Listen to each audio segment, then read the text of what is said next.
காலச்சக்கரம் அத்தியாயம் 9. சென்னை 1971 சென்னை. அப்போ 8 மணி சங்கு ஊதுது. போயின்னு உடனே மளமளன்னு சென்னையில தெருவிளக்குகள்லாம் அணைச்சிட்டாங்க. கடைகள், வீடுகள், கோவில்கள்னு ஒண்ணு பாக்கி இல்லாம எல்லாம் இருட்டா போச்சு. எதுக்கு காரணம் என்னன்னா, இந்தியாவோட வடகிழக்குல முக்தி வாகினிக்கு ஆதரவா இந்திய படைகள் பாகிஸ்தான் படைகளோட மோதிக்கிட்டு இருந்துச்சு. இதோட எதிரொலியாத்தான் சென்னை மாநகரம் அந்த பிளாக் அவுட்டை அரங்கேற்றுச்சு. ஓட்டமும் நடையுமா திருவல்லிக்கேணி தெற்கு மாட வீதியில இருந்த அந்த பெண்கள் ஹாஸ்டலை நோக்கி நடந்தா ஜெயந்தி. அவளுக்காகவே காத்திருந்த மாதிரி சமையல்காரமா அவசரமா மெயின் கேட்டை திறந்து, ஏம்மா இந்த மாதிரி நேரத்துல கூடவா லேட்டா வரணும் அப்படின்னு எரிச்சலை கொட்டி உள்ள வரவேற்றா. இல்ல மாமி, டியூஷன் சென்டர்ல லேட் ஆயிடுச்சு அன்னு சொல்லிட்டு அப்படியே உள்ள போனா. போகும்போதே மனசுக்குள்ள நினைக்கிறா, எல்லாம் இந்த சத்தியனால வந்தவன. புதுசா வாங்கின பியட் கார்ல அவளை சும்மா ஒரு ரவுண்டு கூட்டிட்டு போறேன்னு சொல்லிட்டு மகாபலிபுரம் வரைக்கும் கூட்டிட்டு போயிட்டான். இப்போ காலேஜுக்கும் போகாம பார்ட் டைமா வேலை பார்க்குற டியூஷன் சென்டருக்கும் போக முடியாம நாள் முழுவதும் அவனோட கழிச்சாச்சு. அவனுக்கு என்ன, கோடீஸ்வரன் விட்டு பிள்ளை. அவன் அப்பா ஜம்புகேஸ்வரன் கட்டிய ஸ்படிகத்திலேயே எம்டியா உட்கார்ந்து விடுவான். இவ மாதிரி ஒரு வருட பியூசி படிப்புக்கு மாமா கிராமத்திலிருந்து அனுப்புற பணத்தை ஏங்கி எதிர்பார்த்து காத்திருந்து டியூஷன் சென்டர்ல கொடுக்குற 10 ரூபா பணத்தை எண்ணி எண்ணி செலவழிச்சுக்கிட்டு இப்படி எரிஞ்சு விழுற சமையல்கார மாமிக்கு சமாதானம் சொல்லிக்கிட்டு அட்ஜஸ்ட் செய்து கொள்ளும் தலையெழுத்தா என்ன அவனுக்கு?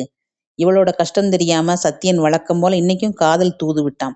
மகாபலிபுரத்தோட மூளை முடுக்குக்கெல்லாம் இழுத்துட்டு போய் அவளோட காதலை ஏத்துக்கொள்ளும்படி கெஞ்சாத குறையா கேட்கறான்.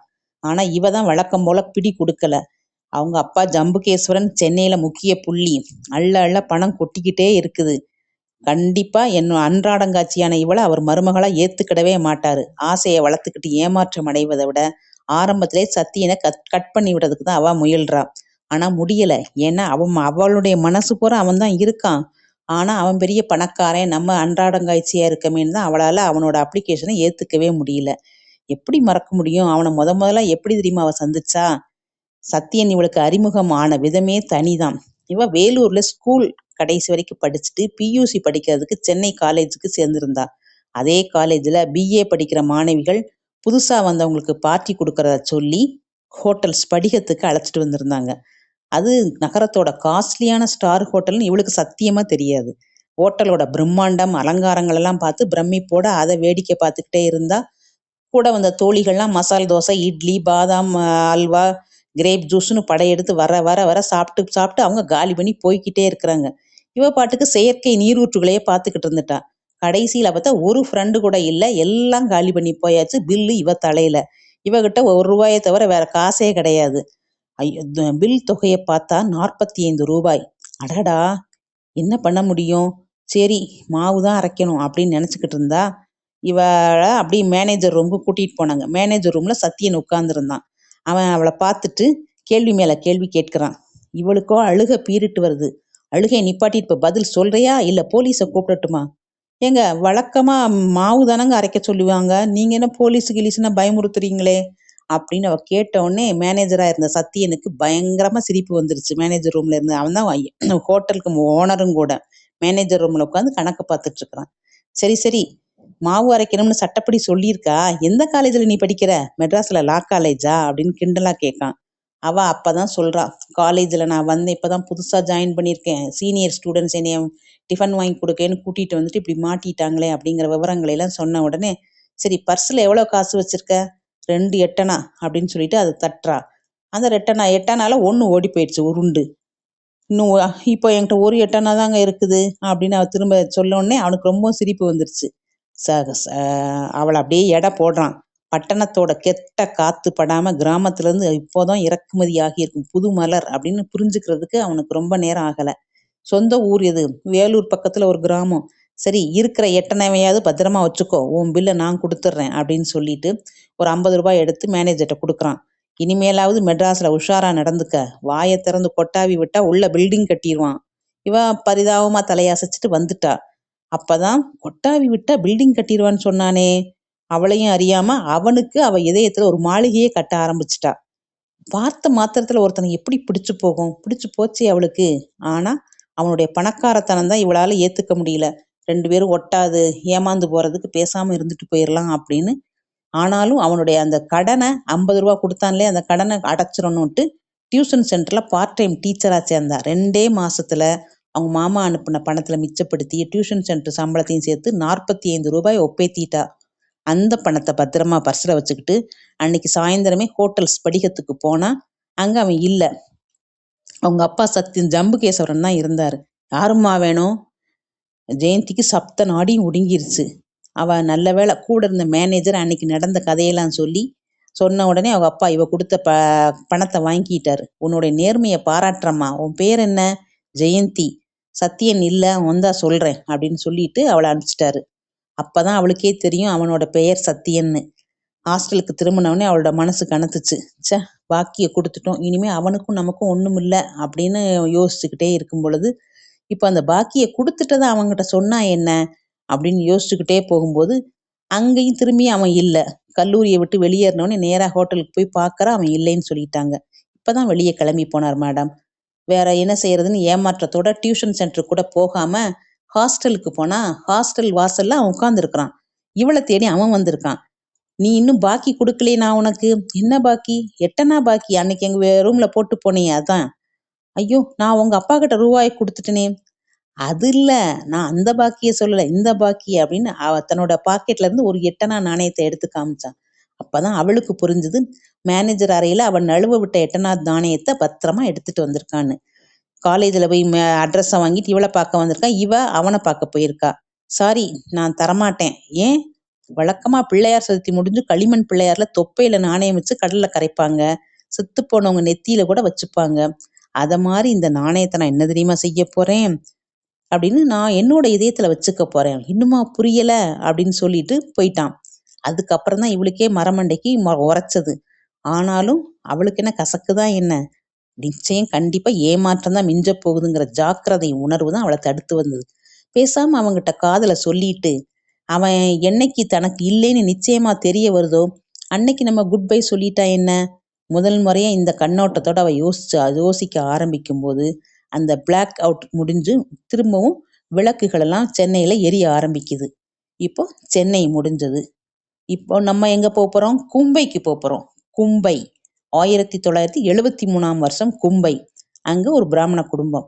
நில்லுடா அங்கேயே, எங்க போயிட்டு வர்ற? பட்டப்பா கர்ஜிக்கிறாரு. வந்து பெரியப்பா அப்படின்னு சங்கு வந்து மிடறு விழுங்குனான். கையில என்ன? கபாலம். அலட்சியமா சொன்னான். மண்டையோடுன்னு சொல்லு. இத பொறுக்கிண்டு வரத்தான் சுடுகாட்டுல திரிஞ்சுட்டு இருந்தியா? சுடுகாட்டுக்கு போயிட்டு ஆத்துக்குள்ள குளிக்காம வரலாமா? சங்கு சிரிச்சான். இதை நீங்க சொல்லலாமா? ஈஸ்வரன் கோயில்ல இருந்தாலும் அவரோட உறைவிடம் சுடுகாடு தானே. அந்த ஈஸ்வரனும் மண்ட ஓட்டுல தானே பிச்சை எடுக்கிறாரு. அதை உற்சவமா வேற கொண்டாடுறமே. வாய மூடு, அதிக பிரசங்கி. உன்னோட விதண்டாவாதம் செய்ய நான் தயாரில்லை. அந்த கண்ணராவிய தாயை சுத்தி தூர எரிஞ்சிட்டு கொல்லப்புறமா வந்து குளிச்சுட்டு 1008 காயத்ரி ஜபம் சொல்லிட்டு அப்புறமா உள்ளவா. பெரியப்பா, நான் சொல்றத செஞ்சா ஆத்துக்குள்ள வர முடியும். வேற வழி இல்லாம அடுத்த தெரு வழியா தான் வீட்டு கொல்லைக்குள்ள நுழைஞ்சார் சங்கு. கொல்லப்புறத்துல ஏராளமா மரம் செடி கொடியெல்லாம் வளர்ந்துச்சு. ஒரு கருவேப்பிலை மரம் ஒன்ன கடக்கும்போது சங்குவுக்கு அந்த யோசனை தோணுச்சு. அந்த கருவேப்பிலை மரத்துக்கு அடியில குழி ஒன்ன தோண்டினா தன் கை இருந்த மண்டையோட்ட அதுக்குள்ள புதைச்சு மண்ணை வாரி அதை மூடி வச்சுட்டான். அந்த மண்டை ஓட்ட கிணத்து பக்கத்துல அவன் போய் குளிக்கிறதுக்காக போகும்போது அவனோட தங்கை கிரிஜா கதவை திறந்து ஒரு பக்கெட் வெந்நீரோட வர்றான். சங்கு, வெந்நீர் போட்டிருக்கேன்டா, கிணத்து தண்ணியில குளிக்காத, ஜுரம் வந்துட போறது. அப்படியே உட்காருடா அப்படின்னு சொல்லிட்டு பக்கெட்ல இருந்த வெதுவெதுப்பான தண்ணீரை அவன் தலையில ஊத்துனான். இந்தா டவல், தலையை தொடச்சுக்கோ. ஏண்டி கிரிஜா, இந்த ஆத்துல எல்லாருமே என்ன வெறுக்கிறா, நீ மட்டும் ஏண்டி என் மேல இவ்வளவு அன்பு வச்சிருக்க? பேத்தாதேடா சங்கு, உன்னை யாரும் வெறுக்கலை. உன்னோட விசித்திரமான நடவடிக்கைகள், உன்னோட மேதாவித்தனம் தான் அவளை உங்ககிட்ட நெருங்க விடாம பண்றது. அவன் அப்படியே தலையை தோட்டாம அவளையே வெறிச்சு பார்த்துட்டு சொல்றான். கிரிஜா, நீ எதிர்காலத்துல என்னவா ஆக போற? இது என்னடா கேள்வி சங்கு? சினிமா நடிகைய பேட்டி எடுக்கிற மாதிரி கேட்குற. நான் என்ன டாக்டராக போறேனா, வக்கீலாக போறேனா? இனிமே எவனையாவது கல்யாணம் பண்ணிண்டு மாமியாராத்துல பொங்கி போட்டுண்டு இருக்க போறேன். வேற என்ன செய்ய போறேன்? சங்கு அவளை ஆதங்கத்தோட பாக்குறான்.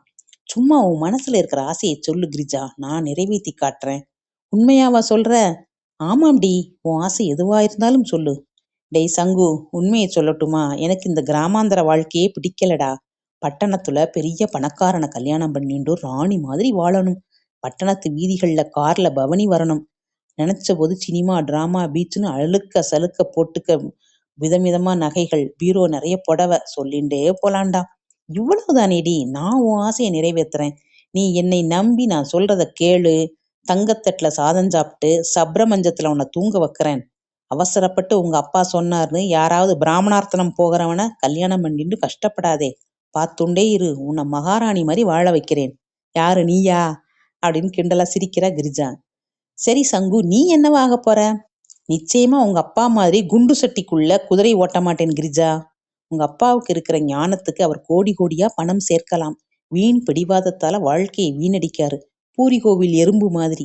அது என்னடா பூரி கோவில் எறும்பு? ஒரு சமயம் பூரி ஜெகநாதர் கோவில்ல ஆயிரக்கணக்கான லட்டு பண்ணாளாம் பிரசாதமா கொடுக்க. எறும்பு மொய்க்காம இருக்க ஒரு வழி செஞ்சா. லட்டு மலையா குவிக்கப்பட்டிருந்த இடத்த சுத்தி சர்க்கரையால ஒரு வட்டம் போட்டுட்டாளாம். பைத்தியக்கார எறும்புங்க அந்த சர்க்கரை வட்டத்துக்கு பின்னால லட்டு இருக்கிறதையே உணராம சர்க்கரையை மட்டும் தின்னுட்டு போயிடுச்சாம். அத மாதிரி உங்க அப்பா தனக்கு தெரிஞ்சிருக்கிற உச்சாடன மந்திரங்களை வச்சு எவ்வளவு பணம் பண்ணலாம் தெரியுமா? அந்த எறும்புக்கும் உங்க அப்பாவுக்கும் ஒரு வித்தியாசம் இல்லை. ஆனா நான் அப்படி ஏமாற போறதில்ல. எனக்கு தெரிஞ்ச வித்தையை வச்சுண்டு இந்த உலகத்தையே ஆளப் போறேன். எல்லோரையும் ஆட்டி படைக்க போறேன். கனவுல அந்த கருவேப்பிலை மரத்தை பார்த்துக்கிட்டே சொன்னான் சங்கு. முதல்ல தலையை தோட்டின்னு உள்ள போ, இல்லைன்னா ஜலதோஷம் உன்னை ஆட்டி படைக்கும் அப்படின்னு கிரிஜா சிரிச்ச மாதிரியே சொல்லிட்டு அவ உள்ள போயிட்டா.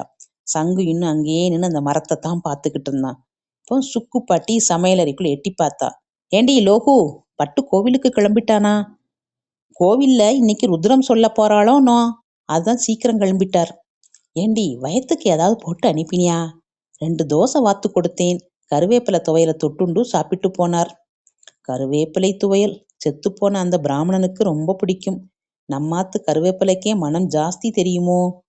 சக்குப்பாட்டி வாசல்ல இருந்த தன்னோட அரியாசனத்தை நோக்கி போனான். இன்னைக்கு யாராவது மாட்டுவாங்க, அவங்க வாயை கிண்டலான்ட்டு 2 பக்கம் பார்த்துட்டு திண்ணையில ஏறி உட்கார்ந்தா.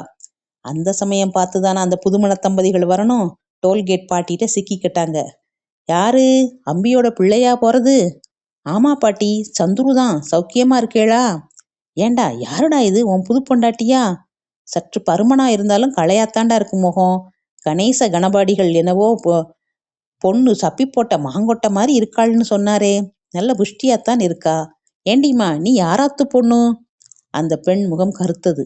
திருவிழி மீளலை சபேசையரோட பொண்ணு பாட்டி, என் பேரு லல்லி. அட, நம்ம சபேசன் பொண்ணா நீ? எப்படி இருக்கான் சபேசன்? ஏண்டிமா, அம்பாள் பேரு லலிதாம்பிகை தானே உனக்கு வச்சா? அதை லல்லி பல்லின்னு ஏன் சுருக்கி வச்சுட்டு இருக்க? பாட்டி சொன்ன உடனே அவளோட பிறந்து விட்டு ஞாபகம் வந்துருச்சு அவளுக்கு. எங்க அப்பா உங்களுக்கு தெரியுமா பாட்டி? தெரியுமாவாது? சின்ன வயசுல சோத்துக்கு அலைஞ்சான் பாவம். கோவணம் கட்டிக்க கூட துணி இல்லை அவன்கிட்ட. நான் தான் எங்க ஆத்துக்காரர் வேஷ்டியை கிழிச்சு அவருக்கு தெரியாம கொடுப்பேன். அது கிடக்கட்டும், நோக்கு சித்த சுவாதீனம் இல்லாம ஒரு அக்காக்காரி இருந்தாளே, சோற பார்த்து சிரிச்சுண்டே இருப்பாளே, இப்ப எப்படி இருக்கா? அந்த பெண் அப்படியே பல்ல நர நரன்னு கரிக்கா. புது கணவனுக்கு நல்லா கேட்டுச்சு. பாட்டிகிட்ட இருந்து எப்படி தப்பிக்கலாம் அப்படின்னு 2 யோசனை பண்ணிக்கிட்டு இருந்துச்சுங்க. அதுக்குள்ள பாட்டி அடுத்த கேள்வி கேட்கிறா. ஏண்டா சந்துரு, உங்க அண்ணா, அவன் பேர் என்ன? குஞ்சித பாதம். அவனுக்கு கல்யாணம் நடந்ததே, குழந்தை குட்டி ஏதாவது உண்டா? இன்னும் இல்லே பாட்டி. ஏண்டா பாவம், கல்யாணமாகி 4 வருஷம் ஆயிடுத்தே. இந்த காலத்து பையன்கள் பஞ்சகச்சம் கட்டுறதுக்கு மட்டுமே கல்யாணம் பண்ணிக்கிறான்கள். பாவம் சந்துரு, புது மனைவி பொண்ணை எதிர்த்தாப்புல அவனுக்கு அவமானம் புடுங்கி திங்குது. எல்லாம் கிடக்கட்டும்டா. 2 மாசம் முன்னாடி அடி வயித்துல ஆபரேஷன் பண்ணிண்டியாமே, இப்ப தேவலையா? நிறைய வாழைத்தண்டு சேர்த்துக்கோடா, தேவலையாயிடும். ஏண்டிமா, நல்லா சமைப்பியோ? அதுக்கப்புறம் அந்த 2 பேரும் அங்க நிப்பாங்களா என்ன? தலைதறிக்க 2ம் ஓடிருச்சு. இன்னும் கொஞ்ச நேரம் அங்க நின்னா பாட்டி விவாகரத்தையே செஞ்சு கொடுத்துருவா. அதே சமயம் கோவில்ல இருந்து வீட்டை பார்த்து வேகமா வந்துகிட்டு இருந்தார் பட்டப்பா. பாட்டிக்கு ஆச்சரியம். ருத்ரம் சொல்ல போன பிள்ளை ரௌத்காரமா வந்துகிட்டு இருக்கத பார்த்தா. ஏண்டா பட்டு, எதுக்கு இவ்வளவு சீக்கிரம் வந்துட்ட? உடம்பு ஏதாவது சரியில்லையா? தன் அம்மாவுக்கு பதில் சொல்லாம முத்தத்துல அரிசியில கல் பொறுக்கிட்டு இருந்த லோகுவோட முன்னால போய் நின்னாரு. லோகு அப்படி பதற்றத்தோட அவளை பாக்குறா. என்னாச்சுன்னா? ருத்ரம் சொல்லிண்டே இருந்தேன், திடீர்னு எல்லாமே மறந்துடுத்து. என்னடி ஆச்சரியமா பாக்குற? ருத்ரம் சொல்றதுக்கே பிறந்தவண்டி நான். என்னால நம்பவே முடியலை. பாட்டி அப்படி முகவாயில கை வச்சா. என்னடா கூத்துது? எல்லோரும் உங்ககிட்ட வந்து ருத்ரம் கத்துப்பா, நீ எப்படி மறந்த? தெரியலம்மா, சுத்தபத்தமாத்தான் கோவிலுக்கு போனேன். நீங்க சாதம் கூட சாப்பிடலையே, தோசை மட்டும் தானே சாப்பிட்டேள். தோசை மாவையும் மடியாத்தானே வச்சிருந்தேன். ஏண்டி தோசைக்கு ஏதோ தொட்டுக்க போட்டியே, என்னது அது? வெறும் கருவேப்பிலை துவையல் தான்னா, நம்ம ஆத்துல பறிச்சது தான்னா. இந்த மாதிரி என் வாழ்நாள்ல நடந்ததே கிடையாது. சாமா ருத்ரம் சொல்லிட்டு இருக்கான். நான் எழுந்து வந்துட்டேன். இதுக்கப்புறம் என்ன நடந்ததுங்கிறத அடுத்த அத்தியாயத்துல பார்ப்போம்.